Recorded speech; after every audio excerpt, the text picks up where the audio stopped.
네, 오늘 함께 보실 하나님 말씀 누가복음 8장 40절부터 48절까지 말씀입니다. 신약성경 105페이지 누가복음 8장 40절부터 48절까지 말씀입니다. 누가복음 8장 40절부터 48절까지 말씀 다 찾으신 줄로 알고 제가 봉독하도록 하겠습니다. 예수께서 돌아오심에 무리가 환영하니 이는 다 기다렸음이로라. 이에 회당장인 야이로라 하는 사람이 와서 예수의 발 아래에 엎드려 자기 집에 오시기를 간구하니 이는 자기에게 12살 된 외딸이 있어 죽어가미러라. 예수께서 가실 때 무리가 밀려들더라. 이에 12해를 혈루증으로 앓는 중에 아무에게도 고침을 받지 못하던 여자가 예수의 뒤로 와서 그의 옷가에 손을 대니 혈루증이 즉시 그쳤더라. 예수께서 이르시되 내게 손을 댄 자가 누구냐 하시니 다 아니라 할 때 베드로가 이르되 주여 무리가 밀려들어 미나이다. 예수께서 이르시되 내게 손을 댄 자가 있도다. 이는 내게서 능력이 나간 줄 알미로다 하신대 여자가 스스로 숨기지 못할 줄 알고 떨며 나와 엎드려 그 손댄 이유와 곧 나은 것을 모든 사람 앞에서 말하니 예수께서 이르시되 딸아 네 믿음이 너를 구원하였으니 평안히 가라 하시더라. 아멘. 예, 오늘 말씀은 두 가지 사건이 하나의 이야기 속에 함께 나옵니다. 먼저 시작되는 이야기는 회당장 야이로가 자신의 12살 된 딸이 죽어가는데 예수님께서 오셔서 손만 대셔도 살 거라 믿고 예수님께서 오셔서 살려주시기를 간구하는 내용이고, 그 중간에 삽입된 이야기는 12년 동안 혈루증으로 앓아오던 한 여인이 예수님으로 말미암아 고침을 받는 이야기입니다. 그 중에서 오늘은 12년 동안 혈루증으로 고통을 받아오던 여인의 이야기를 통해서 하나님께서 우리에게 주시는 오늘 말씀의 의미를 함께 상고해 보고자 합니다. 오늘 말씀은 예수님께서 돌아오시자 벌써부터 기다리고 있던 한 무리가 그분을 기쁘게 환영하고 영접하는 것으로부터 시작합니다. 그런데 야이로가 먼저 예수님을 자신의 집으로 모시고자 합니다. 그런데 여기서 놀라운 점은 그 사람이 유대교의 회당장이었다는 점입니다. 유대교의 회당장이었던 그가 지금 예수님 앞에 나와서 엎드리며 간구하는 것입니다. 즉 많은 사람들이 예수님을 메시아로 받아들이기 시작했다는 것을 의미하는 것이기도 하기 때문입니다. 그러나 반면에 바리새인들과 서기관들과의 예수님과의 사이의 그 반목은 오히려 점점 더 심해져 갑니다. 어쨌든 이제 예수님이 야이로의 청을 받고 그의 집으로 가시는데 이때 혈루증에 걸린 한 여인이 예수님의 뒤로 가서 그분의 옷가에 손을 댑니다. 다 아시는 것처럼 혈루증은 부인과 계통의 질병입니다. 그것이 피의 유출이던 또는 고름이던 아니면 체액의 유출이던 그녀에게 이 병은 육체적으로나 또 정신적으로나 영적으로 고통스럽고 남한테 밝히기 힘든 질병인 것은 분명합니다. 더욱이 이 병은 공식적인 모든 예배 활동에 참여할 수가 없습니다. 그러니 그녀가 받는 영적, 정신적, 육체적 고통은 이루 말할 수 없었겠죠. 12년이란 긴 세월 동안요. 모든 것을 다 허비하고 많은 의사들을 찾아갔어도 결코 나아진 것이 없이 오히려 더 악화된 상황이었기 때문입니다. 그녀가 예수님 뒤로 가서 옷에 손을 댔던 이유는 내가 그의 옷에만 손을 대어도 분명히 나을 것이다 라고 믿고 있었기 때문입니다.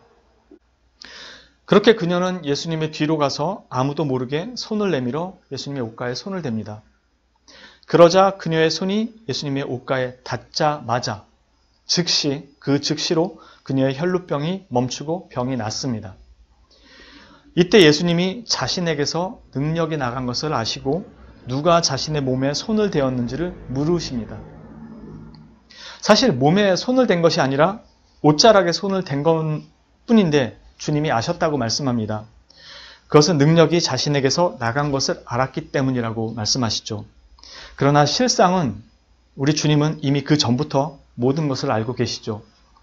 그럼에도 이 시점에서 주님이 누가 자신의 몸에 손을 대었는지를 물으시는 것은 그녀를 사람들 앞에 드러내도록 하기 위함인 것이죠. 한 가지 여기서 눈여겨볼 점은 베드로의 대답입니다. 아니 주님, 예수님께서 누가 내 몸에 손을 대었느냐라고 물으셨을 때 베드로의 대답이 그렇죠. 아니 주님, 지금 그걸 말씀이라고 하십니까? 의역하자면요. 여기 사람들이 완전히 둘러싸서 우리가 떠밀려가고 있는데 지금 누가 손을 댔냐니요. 한두 명도 아니고 지금 사람들한테 떠밀려가고 있는 것을 보시면서 그렇게 물으십니까? 이게 원문의 의미로 보면 이런 의미입니다. 완전히 사람들에게 둘러싸여서 강제로 떠밀려가고 있는 그런 모습을 말하고 있는 것입니다. 마치 아침에 지하철 타고 출근할 때 강제로 사람들에게 떠밀려서 지하철을 타고 내리는 것처럼 아마 그런 모습처럼 예수님이 지금 그렇게 떠밀리고 있는 것입니다. 그래서 주님께서 누가 내 몸에 손을 댔냐고 물으실 때 베드로가 대답하는 것이 그런 거죠. 아니 보고도 그렇게 물으십니까? 한두 명도 아니고 누가 손을 댔는지 어떻게 알겠습니까? 이런 식의 대답이었을 것입니다. 그러나 예수님께서 가던 걸음을 멈추고 주변을 둘러보기 시작하자 사람들도 멈춥니다. 그리고 조용해집니다. 분위기가 숨길 수 있는 상황이 아니라는 것을 깨달은 여인이 두려워서 떨며 주님 앞에 나옵니다. 그리고 모든 일을 상세하게 고백합니다. 자신이 이런저런 이유로 주님의 뒤에 가서 옷에 손을 대었는데 병이 깨끗하게 나음을 입었다는 것을 상세하게 다 이야기합니다. 그런데 여기서 우리는 좀 더 깊게 한 가지 생각해 봐야 될 점이 있다고 생각합니다. 이 여자가 무조건 믿음으로 고침을 받았다고 해서 그녀의 믿음을 아주 탁월한 믿음처럼 생각하는 경향이 있는데 그렇게 말하는 것은 성경이 우리에게 말하고자 하는 바를 오히려 약화시킨다고 생각합니다. 먼저 그녀는 왜 주님 앞에 직접 나서서 이래저래 해서 왔으니 병을 고쳐달라는 말을 하지 못했을까요? 정말 그렇게 믿음이 좋고 확신이 있었다면.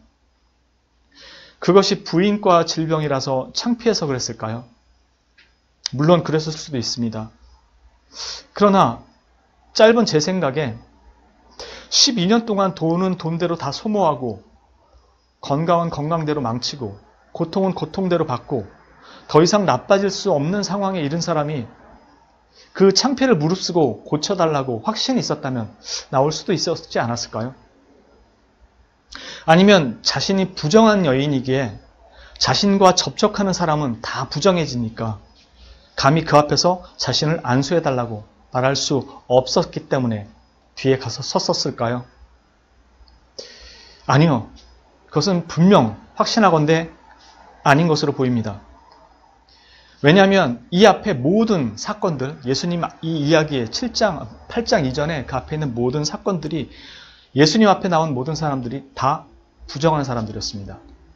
나병 환자, 귀신 들린 자, 중풍병자, 모든 사람들이 다 죄인들이었고 세리들이었고 창기들이었습니다. 그 사람들, 이 앞에 모든 그 부정한 사람들이 왔다가 예수님이 안수해 주시고 병 고쳐주셔서 정결케 깨끗하게 치유를 받고 다 돌아갔기 때문입니다.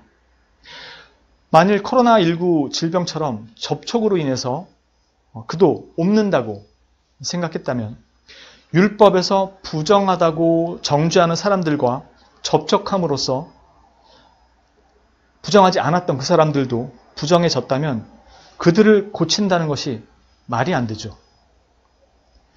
본인이 멀쩡했다가 부정한 사람을 만나서 접촉해서 부정해졌습니다. 근데 그 사람이 부정한 병을 고친다?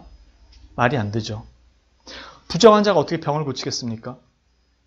만일 부정한 자가 병을 고쳤다면 그게 더 이상하고 심각한 문제가 되지 않을까요?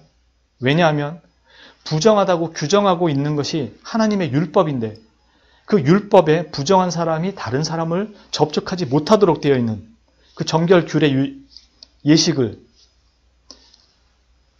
어기고 부정하게 된 사람이 부정한 사람을 고친다 자체가 말이 안 되겠죠. 하나님의 율법보다 더 위에 있게 되는, 율법보다 큰 자가 되는 셈이 되어버리는 거죠. 그리고 율법이 의미가 없어지게 될 수도 있고요.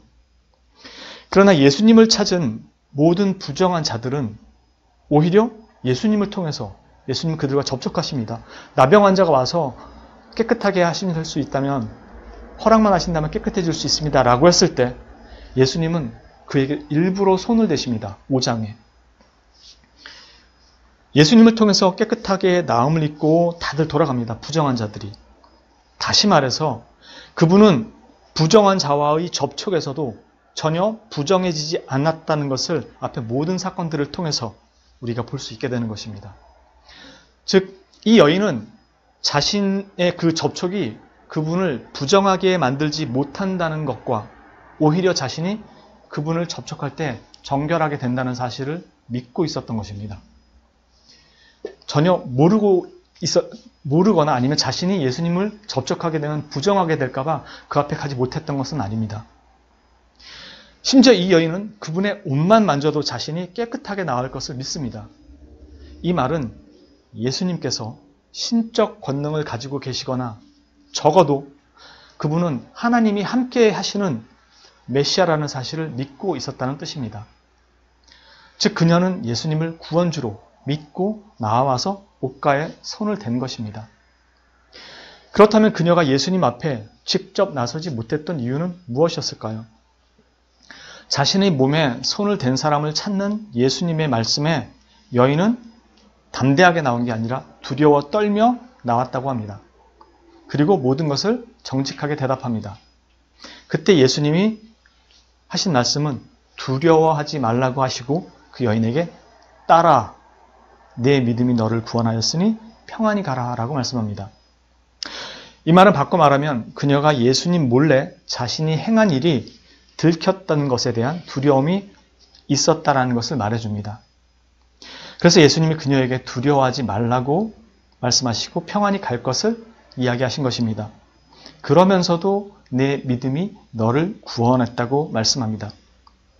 이 여자가 예수님께로부터 치유를 받을 수 있다라는 믿음이 있다는 것과 그럼에도 그가 예수님 몸에 손을 대었다라는 것은 예수님이 부정하게 되는 것은 아니라는 것을 분명히 알고 있었지만 그녀가 율법을 어기며 주님께 손을 댔다라는 그 사실 자체는 그녀의 행동 자체가 비난받고 또 때로는 혼날 수도 있다라는 그 두려움은 가지고 있었던 것입니다.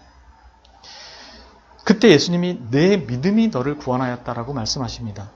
이 말의 의미는 우리가 흔히 잘못 생각하는 것처럼 사도 바울의 몸에서 손수건만 가져가도 그 사람이 낫더라라는 그 의미가 얘기하는, 즉 내 믿음이 너를 구원하였다라고 말씀하신 것은 이 말의 의미는 미신적인 행동, 즉 옷이나 다른 물건만 만져도 사람들이 흔히 그런 얘기하죠. 어떤 사람들이 어떻게 죽었을지 몰라도 만약에 그 죽음이 억울한 죽음이거나 한 맺힌 죽음일 때 그 사람이 가진 물건을 소유하거나 그 사람 물건을 가져오면은 뭐 악한 영이거나 뭐 원한이나 뭐 어쨌든 귀신이 나타나서 못 살게 굴 것 같은 얘기를 세상 사람들은 가끔 하죠. 그런 것처럼 예수님의 몸에 손만 대어도 날 거라는 것이 이런 미신적인 의미의 행동이 아니라 자신이 그분에게 손을 대도 저분은 부정해지지 않을 뿐만 아니라 오히려 자신이 나음을 받을 것이라는 믿음을 가진 그것이었음을, 그런 믿음이었음을 주님이 선언해 주신 것입니다. 주님은 바로 그녀의 이 믿음이 너를 구원하였다고 말씀하시는 것입니다. 만일 옷가에 손을 댄 것이 치유의 이유였다면, 즉 미신적인 행동처럼, 그런 믿음처럼 옷가에 손을 댄 것이 만약에 치유의 이유였다면 수많은 사람들이 몰려들어서 예수님의 몸에 다 손을 댔습니다. 떠밀려가는 상황이었으니까요. 수많은 사람들이 이적을 체험해야 했을 것입니다. 그러나 주님은 오직 이 여인에게만 향해서, 그 여인을 향해서 내게서 능력이 나왔다고 말씀합니다.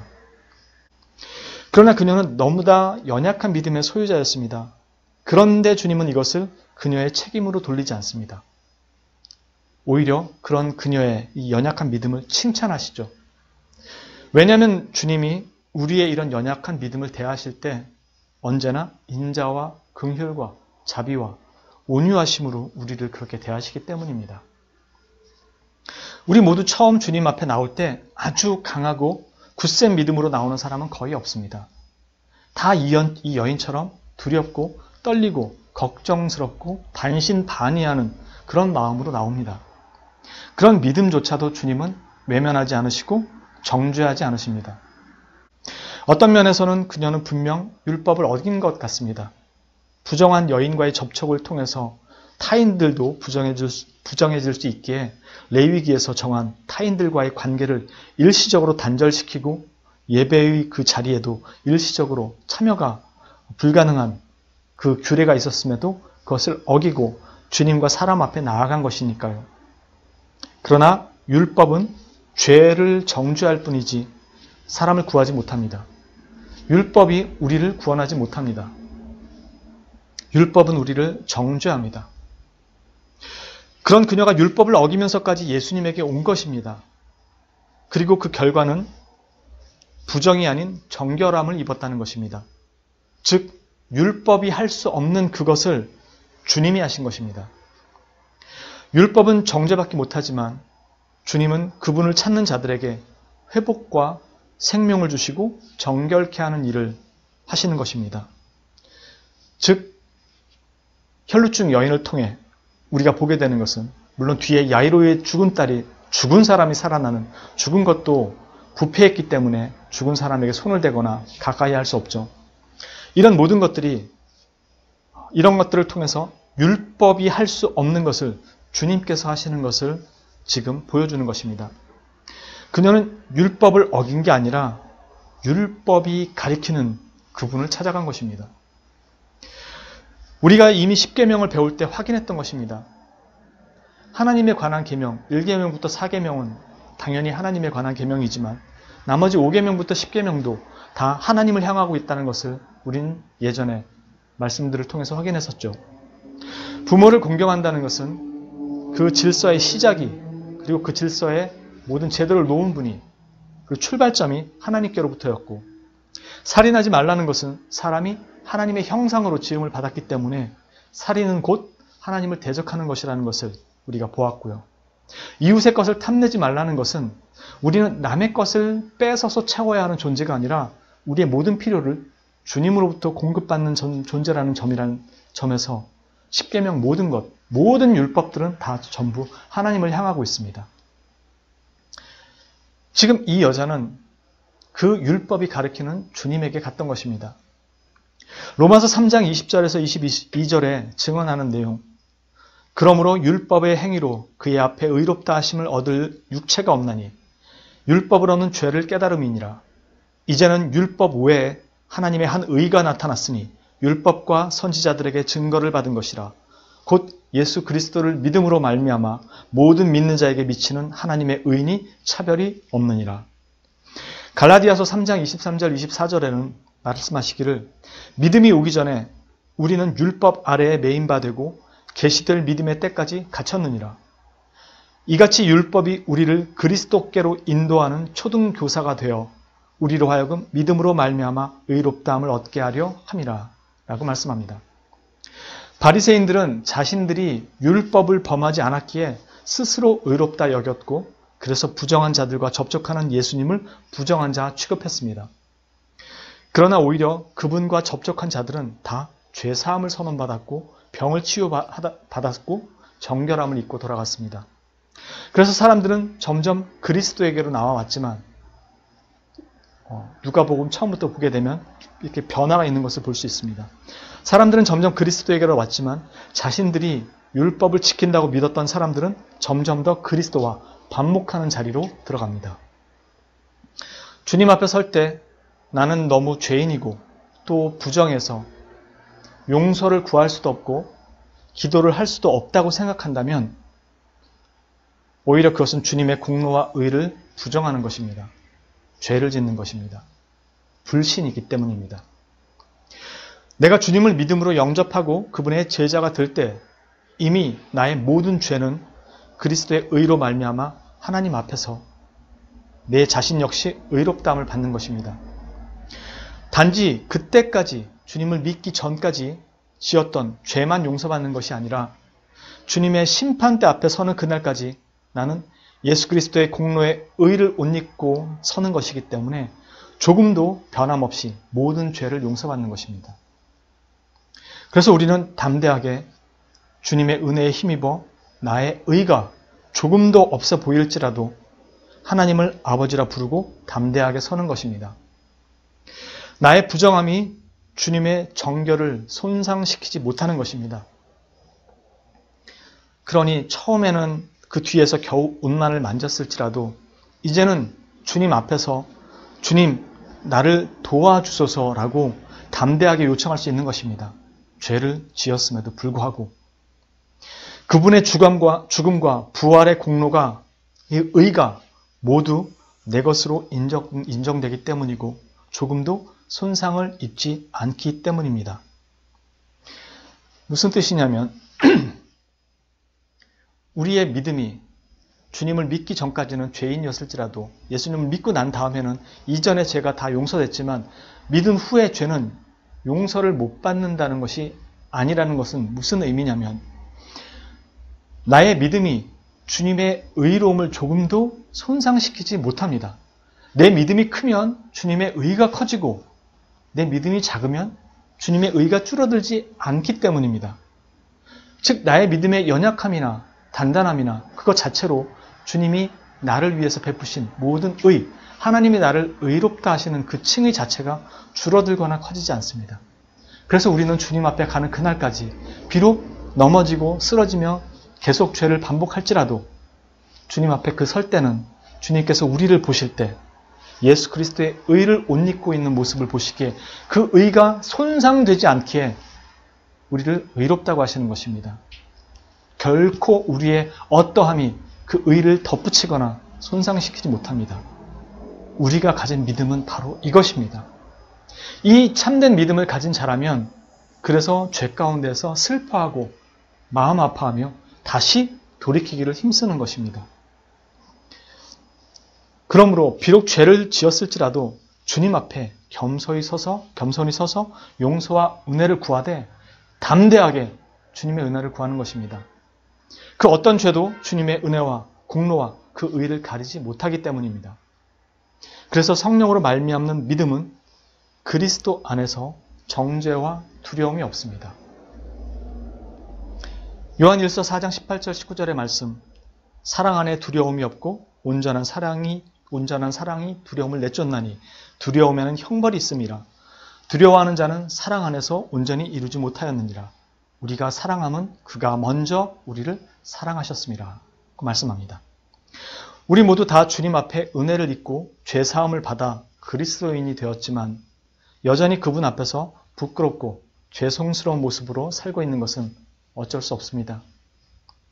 그러나 그것이 우리가 그리스도인이 아니라거나 하나님의 은혜로부터 제외된 사람이라는 것은 아닙니다. 그 어떤 것도 우리를 우리 주 그리스도 안에 있는 하나님의 사랑에서 끊을 수 있는 것이 없습니다. 그러므로 어떤 상황에서도 하나님과 주 예수 그리스도의 사랑과 은혜에 대해 조금도 의심하지 마시고 다시금 주님 앞에 담대히 나아가셔서 자신의 허물을 온전하게 정직하게 구하시며 새롭게 해주시는 힘을 찾으시고 구하십시오. 그때가 바로 주님의 그 은혜가 그 어느 때보다 필요한 때이고 또 확실하게 주어지는 때일 것입니다. 사탄의 정죄와 참소에 여러분 마음이 휘둘리지 마십시오.